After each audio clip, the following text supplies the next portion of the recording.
નમસ્કાર વિદ્યાર્થી મિત્રો, આજે આપણે આ લેક્ચરમાં ચેપ્ટર 4 એમાં ટોપિક 4.5 વિદ્યુત પ્રવાહ ખંડને કારણે મળતું ચુંબકીય ક્ષેત્ર અથવા તો એને એમ પણ કહેવાય કે આ નિયમ સૌપ્રથમ બાયો અને સાર્વટ નામના વૈજ્ઞાનિકોએ આપ્યો, એટલા માટે બાયો સાર્વટનો નિયમ એવી રીતે પણ પૂછાય. તો આ ટોપિકની ચર્ચા આપણે કરવી પડે, પરીક્ષામાં પૂછાય તો આ થિયરી આપણે લખવી પડે. હવે સૌથી પહેલા તો અહીંયા આપણે જોઈએ કે વિદ્યુત પ્રવાહ ખંડના કારણે મળતું ચુંબકીય ક્ષેત્ર. હવે આ ચેપ્ટરની અંદર આપણે ચુંબકીય ક્ષેત્રની જ વાત કરીએ છીએ મોટે ભાગે, પણ વિદ્યુત પ્રવાહ અને ચુંબકીય ક્ષેત્રના સંબંધની ચર્ચા કરીએ છીએ. પણ ચુંબકીય ક્ષેત્રની પર્ટિક્યુલર વ્યાખ્યા એ ઘણા વિદ્યાર્થીઓને આ ચેપ્ટર અને એના પછીના ચેપ્ટર પછી પણ ખ્યાલ હોતો નથી.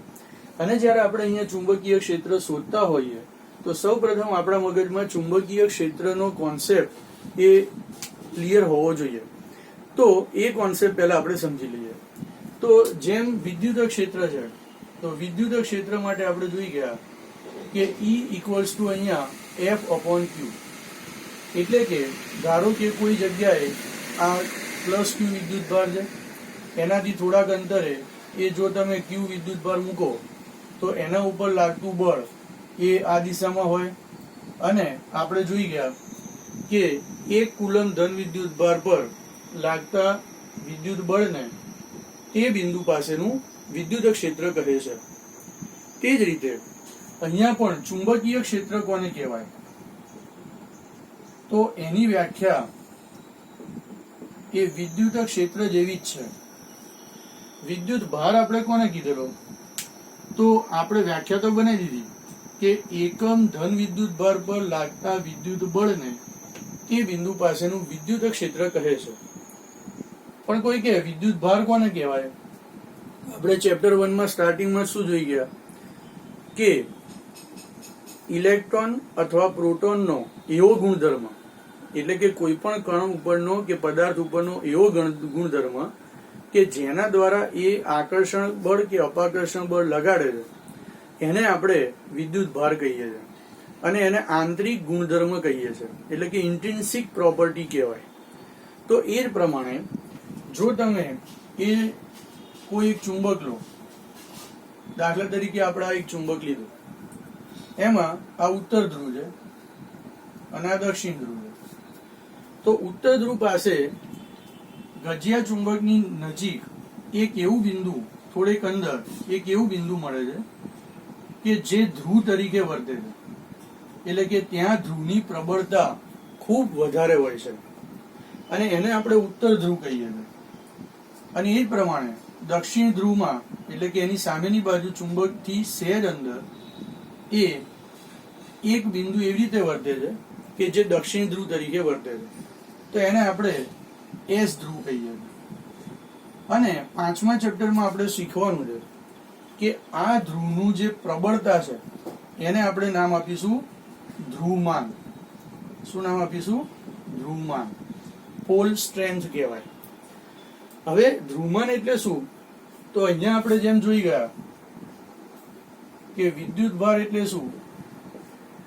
તો ઇલેક્ટ્રોન અને પ્રોટોનનો એવો ગુણધર્મ કે જેના કારણે આકર્ષણ બળ કે અપાકર્ષણ બળ લગાડે છે, એ ગુણધર્મને એનો વિદ્યુત ભાર કહે છે.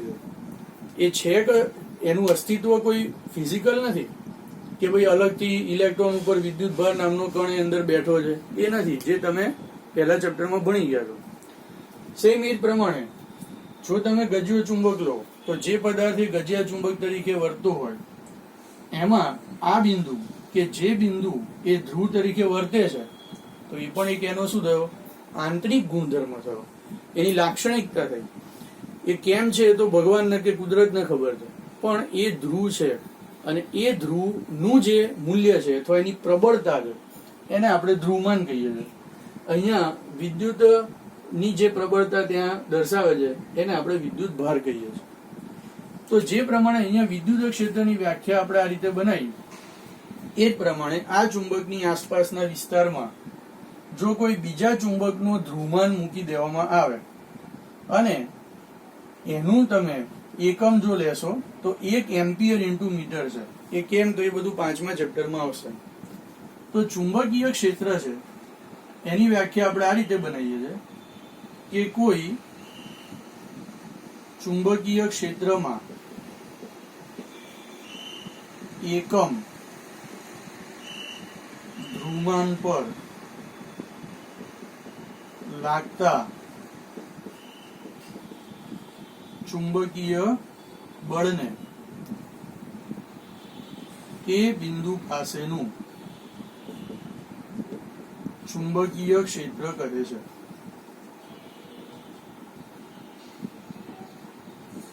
જેને આપણે બી દ્વારા દર્શાવીશું. એફ ધ્રુવાંતને આપણે દર્શાવીએ છીએ પી દ્વારા, અને ધ્રુવાંતનો એકમ છે એમ્પિયર ઇન્ટુ મીટર. તો એ પણ આપણે 5મા ચેપ્ટરમાં સમજીશું. એટલે અત્યારે તો આપણે યાદ રાખવાનું કે ધ્રુવાંતનો એકમ શું છે, એમ્પિયર ઇન્ટુ મીટર. તો માટે અહીંયા ચુંબકીય ક્ષેત્ર છે આના કારણે. અહીંયા કોઈ બીજા ચુંબકનો તમે એ ધ્રુવ લઈને આવી ગયા અને ધારો કે એનું ધ્રુવાંત 1 એમ્પિયર ઇન્ટુ મીટર છે, તો આના ઉપર જે દિશામાં બળ લાગશે, દાખલા તરીકે નોર્થ એને આ ધારો કે નોર્થ હોય તો નોર્થ આ બાજુ લગાડે, સાઉથ એને આમ લગાડે, તો એના ઉપર લાગતું પરિણામી બળ એ આ દિશામાં થાય.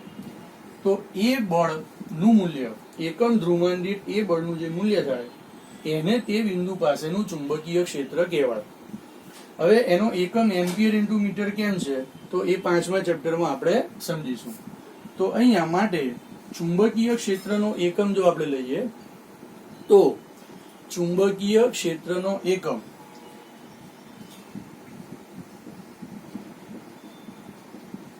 એકમ જો આપણે લઈએ તો એને આપણે કહીએ છીએ ટેસ્લા. અને માટે અહીંયા ટેસ્લા એટલે ન્યૂટન છેદમાં ધ્રુવાંતનો એકમ છે એમ્પિયર ઇન્ટુ મીટર. એટલે એક ટેસ્લા બરાબર શું આવશે, 1 newton upon ampere into metre. એટલે અહીંયા આપણી પાસે આ રીતે આવશે કે ચુંબકીય ક્ષેત્રનો એકમ ટેસ્લા, એક તો ક્યાં તો કેપિટલ ટી લખીએ અથવા તો એસઆઈ સિસ્ટમ પ્રમાણે ટેસ્લા, અને એના બરાબર ન્યૂટન છેદમાં એમ્પિયર ઇન્ટુ મીટર. તો આ ચુંબકીય ક્ષેત્રનો એકમ છે. બરાબર? એટલે તમને મગજમાં ક્લિયર હોવું જોઈએ કે ચુંબકીય ક્ષેત્ર એટલે શું. તો ચુંબકીય ક્ષેત્રમાં એકમ ધ્રુવાંત ઉપર લાગતા બળને તે બિંદુ પાસેનું ચુંબકીય ક્ષેત્ર કહે છે. તો તમને આ સમજવામાં મજા આવે. હવે બીજી અગત્યની વાત કે વિદ્યુત ભાર, અને પહેલા શું હતું કે વિદ્યુત પ્રવાહની શોધ થઈ, ત્યારબાદ અચાનક જ ચુંબક મળ્યો. એટલે બધા એવું માનતા હતા કે વિદ્યુત પ્રવાહ અને વિદ્યુત પ્રવાહ રિલેટેડ જે કઈ સૂત્રો છે એ બધા અલગ છે, જે તમે ચેપ્ટર 3માં ભણ્યા, અને ચુંબકીય ક્ષેત્રના સૂત્રો બધા અલગ છે. એટલે વિદ્યુત અને ચુંબક બંને અલગ અલગ અભ્યાસ થતો હતો. તમે એ પણ 8મા ધોરણથી ભણી ગયા કે ઓસ્ટેડના અવલોકન પરથી અચાનક જ એવું પ્રસ્થાપિત થયું કે વિદ્યુત પ્રવાહ અને ચુંબકત્વ, એટલે જ્યાં જ્યાં વિદ્યુત પ્રવાહ ઉત્પન્ન થાય ત્યાં તેની આસપાસ ચુંબકત્વ ઉત્પન્ન થાય અને થાય જ. અને પછી તો એવું સાબિત થયું કે કોઈ પણ જગ્યાએ વિદ્યુત પ્રવાહના અસ્તિત્વ વગર ચુંબકીય ક્ષેત્ર ઉત્પન્ન થઈ જ શકે નહીં, જેના વિશે 5મા ચેપ્ટરમાં આપણે ડિટેલમાં ભણવાનું છે. પણ અહીંયા સૌ પ્રથમ બાયો અને સાર્વટ નામના વૈજ્ઞાનિકે, એટલે પછી તો એવું સાબિત થયું કે કોઈ પણ જગ્યાએ જો ચુંબકીય ક્ષેત્ર હોય તો વિદ્યુત પ્રવાહ હોય અને હોય જ, તો જ ચુંબકીય ક્ષેત્ર ઉત્પન્ન થાય. ગજ્યો ચુંબક લો તો એની અંદર પણ પ્રવાહ વિતરણ, બધા પદાર્થો ચુંબક તરીકે વર્તતા નથી, પણ અંદર એવી રીતની ઇલેક્ટ્રોનની ગોઠવણી હોય છે અને એ રીતનો એનો પ્રવાહ અંદર હોય છે કે જેથી એ સોલેનોઇડની જેમ વર્તે છે. અને માટે જે પદાર્થો ચુંબક તરીકે વર્તે છે એની અંદર પરિણામી વિદ્યુત પ્રવાહ શૂન્ય હોતો નથી, પણ સોલેનોઇડની જેમ કે પરિણામી વિદ્યુત પ્રવાહ એ રીતે હોય છે કે જેથી તમારો કુલ પ્રવાહ શૂન્ય ન થાય અને ઇલેક્ટ્રોન એ રીતે ફરે છે, માટે એ પદાર્થ ચુંબક તરીકે વર્તે છે. પણ એ પ્રવાહનું મૂલ્ય એટલું બધું ઓછું હોય છે કે જો આપણે એને અડીએ તો આપણને એ ફીલ થતું નથી. તો હવે કોઈ પણ જગ્યાએ, એટલે પહેલા તો એવું હતું કે વિદ્યુત પ્રવાહ અને ચુંબકત્વ બંને અલગ હતું, પછી તો એવું થયું કે બંને એક જ થઈ ગયા, એટલે કે વિદ્યુત પ્રવાહ વગર ચુંબકત્વ ઉત્પન્ન જ ના થાય એવી વાત સાબિત થઈ ગઈ.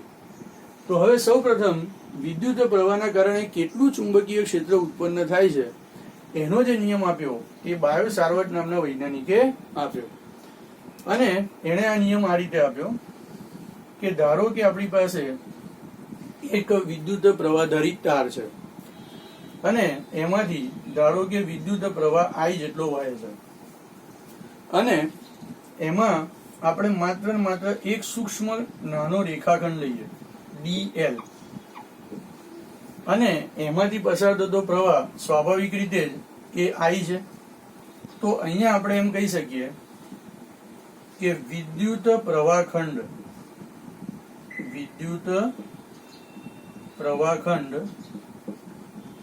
IDL અતિ સૂક્ષ્મ વિદ્યુત પ્રવાહખંડ. વિદ્યુત પ્રવાહખંડ એટલે અત્યંત સૂક્ષ્મ રેખાખંડ લીધો, એમાંથી પસાર થતો પ્રવાહ I છે અને જો તમે વિદ્યુત પ્રવાહને dl સાથે ગુણો તો એ તમને શું આપશે? વિદ્યુત પ્રવાહખંડ આપશે. તો વિદ્યુત પ્રવાહખંડની દિશા કઈ લેવી એ પણ મગજમાં ધ્યાન રાખો. જે દિશા વિદ્યુત પ્રવાહની હોય એ જ દિશા વિદ્યુત પ્રવાહખંડની લેવાય.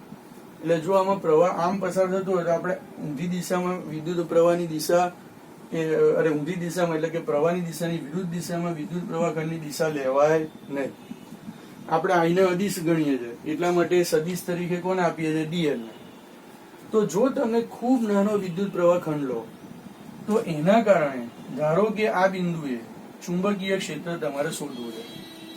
ધારી લો કે આ તાર આ સમતલમાં જ છે, એ સમતલમાં ન હોય તો પણ ચાલે, જરૂરી નથી કે આ સમતલમાં હો, પણ આપણે ખાલી અહીંયા સરળતા ખાતર એવું વિચારીએ.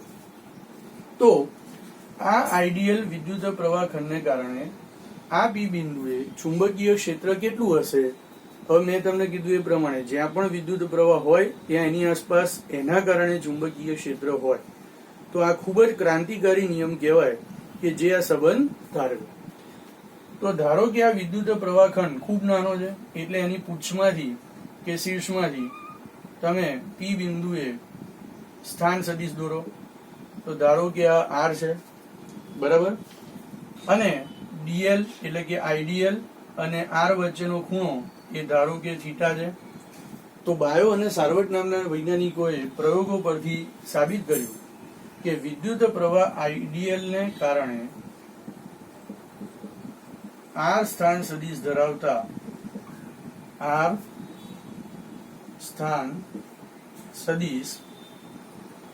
ધરાવતા બિંદુએ ચુંબકીય ક્ષેત્ર નીચેના સૂત્ર દ્વારા આપી શકાય છે. તો એને આપણે કહીએ dB એના બરાબર μ0/4π, જ્યાં μ0 એ શૂન્ય અવકાશમાં પરમિએબિલિટી છે. જેમ તમે પહેલા ચેપ્ટરમાં પરમિટિવિટી કહેતા હતા, એ એક અચળાંક જ છે, એ પ્રમાણે આ પણ પરમિએબિલિટી છે. તો μ0/4π અહીંયા આવશે IDL ક્રોસ R કેરેટ. જો અહીંયા R કેરેટ લખી શકાય, જૂની ચોપડીમાં હતું, નવી ચોપડીમાં કાઢી નાખ્યું છે, પણ લખશો તો તમને કદાચ MCQમાં આ રીતે પૂછાય તો ખ્યાલ આવે, એટલા માટે મેં સ્ટાર્ટિંગ અહીંથી કર્યું છે. તો IDL multiply by R caret, જ્યાં R કેરેટ એટલે R ની દિશામાંનો શું આવશે? એકમ સદિશ, અને ડિવાઇડેડ બાય અહીંથી આટલું અંતર R છે, કારણ કે આનું મૂલ્ય કેટલું થાય? મોડ ઓફ R, તો અહીંયા R થાય. તો IDL cross R caret divided by R square આ સૂત્ર દ્વારા આપી શકાય છે. હવે અહીંયા માટે આપણને ખબર છે કે એકમ સદિશ R કેરેટ ઇક્વલ્સ ટુ તો શું થાય? R divided by R. કોઈ પણ સદિશને તેના મૂલ્ય વડે ભાગતા તેની દિશામાં શું મળે? એકમ સદિશ મળે. અને એટલા માટે જો હું અહીંયા R કેરેટની જગ્યાએ R/R લખી નાખું તો અહીંયા શું થાય? dB એના બરાબર μ0/4π અહીંયા IDL ક્રોસ R. હવે જો અહીંયા પરીક્ષામાં 1 માર્કમાં પૂછાય તો પણ ધ્યાન રાખવાનું MCQમાં, અહીંયા જો સદિશ હોય તો નીચે R ક્યુબ આવે, અહીંયા જો એકમ સદિશ હોય તો નીચે R સ્ક્વેર આવે. તો આઈડીએલ ક્રોસ આર અને ડિવાઇડેડ બાય અહીંયા આર ક્યુ આવું થશે. અને આને આપણે અહીંયા કહી દઈએ સમીકરણ નંબર 1. હવે એ ક્રોસ બી વિશે તમે જાણો છો કે એ ક્રોસ બી એટલે શું થાય? એબી કોસ એબી સાઇન થીટા એન કરે, એટલે કે બે સદિશોનો સદિશ ગુણાકાર આપણે આ રીતે આપીએ છીએ કે એ ક્રોસ બી એના બરાબર A B sine theta into n caret. હવે આવી પરિસ્થિતિમાં ઉપયોગ થાય છે એટલા માટે જ આપણે આવું વ્યાખ્યાયિત કર્યું છે. બાકી કોઈ વૈજ્ઞાનિક કે આપણે માની લઈએ એવું નથી. એટલે કે આવી સિચ્યુએશન ઘણી જગ્યાએ આવતી હતી ફિઝિક્સમાં, યાદ રાખો. અને એટલા જ માટે આપણે પછી વ્યાખ્યાયિત કર્યું કે એ ક્રોસ બી ને આપણે લઈએ એબી સાઇન થીટા એન કેરેટ, જ્યાં એન કેરેટ એ તમને ખ્યાલ છે કે એ ક્રોસ બી ની દિશામાંનો એકમ સદિશ છે. ધારો કે એક બિંદુ ઓ માંથી આપણે એ સદિશ દોરીએ, બી સદિશ દોરીએ, એ અને બી વચ્ચેનો ખૂણો આપણે થીટા લઈએ, અને ત્યારબાદ જો સ્ક્રૂને એ અને બી થી રચાતા સમતલને લંબ લઈ અને એ થી બી તરફ ફેરવીએ તો એ સ્ક્રૂ કઈ તરફ આવે? બહારની તરફ જાય. અને એ થી બી તરફ ફેરવતા એ ક્રોસ બી ની દિશા સ્ક્રૂ બહારની તરફ જાય છે.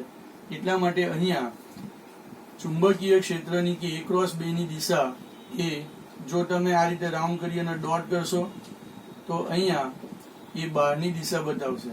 તો એ ક્રોસ બી ની દિશા એ કઈ હશે? બહારની હશે. પણ જો તમે બી ક્રોસ એ લો તો અહીંયા બી ક્રોસ એ ની દિશા એ પણ તમે ભણી ગયા છો. બી થી એ તરફ ફેરવશો તો સ્ક્રૂ અંદર જશે, તો એની દિશા એ અંદર તરફ હશે. આ રીતે કરી અને ચોકડી કરશો તો આખા ચેપ્ટરમાં યાદ રાખવાનું કે એ અંદરની દિશા બતાવે છે. આ યુનિવર્સલ નક્કી કરેલા સિમ્બોલ છે. એટલે કોઈ પણ બુકમાં તમે આ રીતે જુઓ તો સમજવાનું કે અંદરની દિશામાં, આ રીતે જુઓ તો બહારની દિશામાં. તો અહીંયા આઈડિયલ ક્રોસ આર, તો જો આઈડિયલ આ દિશામાં છે, આર આ દિશામાં છે, એટલે કે આઈડિયલ ની દિશા, આર ની દિશા, આઈડિયલ અને આર. હવે જો તમે આઈડિયલ થી આર તરફ સ્ક્રૂને ફેરવો તો તમે આમ સ્ક્રૂને ફેરવશો તો શું થશે? એ કઈ તરફ આવશે? અંદરની દિશામાં જશે. એટલા માટે આના કારણે જે ચુંબકીય ક્ષેત્ર છે એ કઈ દિશામાં આવશે? આ બિંદુએ અંદરની દિશામાં હશે.